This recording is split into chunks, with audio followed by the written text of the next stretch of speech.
Anak-anak, untuk pembelajaran pertama kita menggunakan buku tema 1, kita masuk materi subtema 1 dan pembelajaran 1, dimana di buku pembelajaran 1 kita akan belajar tentang perkembangbiakan tumbuhan. Jadi anak-anak, perkembangbiakan tumbuhan itu dapat terjadi yaitu dengan dua cara, yaitu secara generatif atau secara kawin, dan secara vegetatif itu tidak kawin. Apa itu perkembangbiakan secara generatif?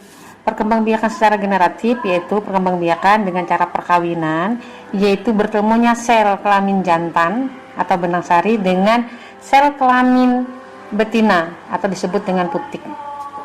Perkembangbiakan generatif itu dialami oleh tanaman berbiji. Jadi perkembangbiakan ini melalui penyerbukan. Penyerbukan itu apa? Penyerbukan adalah peristiwa jatuhnya benang sari di atas kepala putik sehingga terjadilah pembuahan.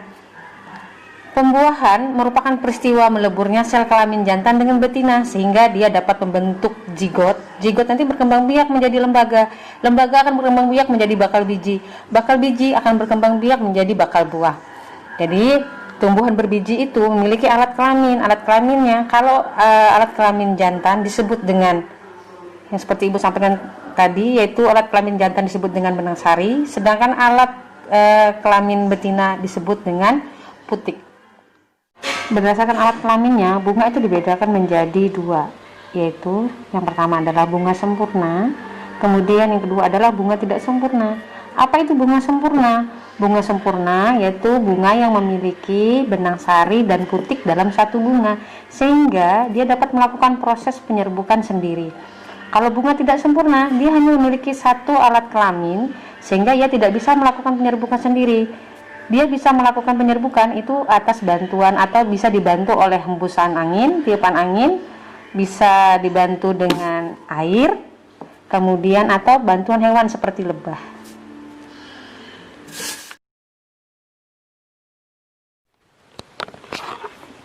Nah, untuk berikutnya, Ibu akan menjelaskan bagian-bagian dari bunga. Yang mana yang Ibu jelaskan ini adalah bagian dari bunga sempurna, karena memiliki benang sari dan putik dalam satu bunga. Nah, bagian-bagian dari bunga, yang pertama adalah tangkai bunga bagian bawah sini, kemudian dasar bunga, bakal biji yang terdapat di dalam sini. Ini adalah kelopak, ada dua ini sesuai dengan gambar. Kemudian ada mahkota, yang disebut dengan mahkota adalah bagian ini.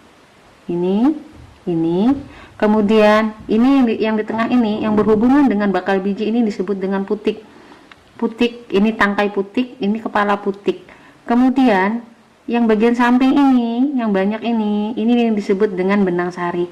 Yang benang sari ini ada kepala sari, itu bagian yang ujung sini kepala sari, yang bagian ini adalah benang sari. Ini adalah bagian-bagian dari bunga sempurna.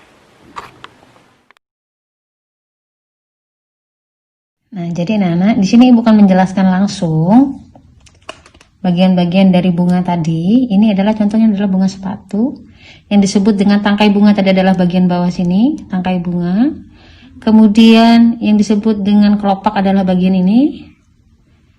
Kemudian dasar bunga bagian bawah sini. Bakal biji terdapat di dalam sini. Yang disebut dengan mahkota adalah bagian ini. Ini mahkota. Kemudian ini mahkota. Ini mahkota juga, ini mahkota. Nah, kemudian yang berhubungan dengan bakal biji yang berdiri ini yang disebut dengan tangkai putik. Ini yang disebut dengan kepala putik ini.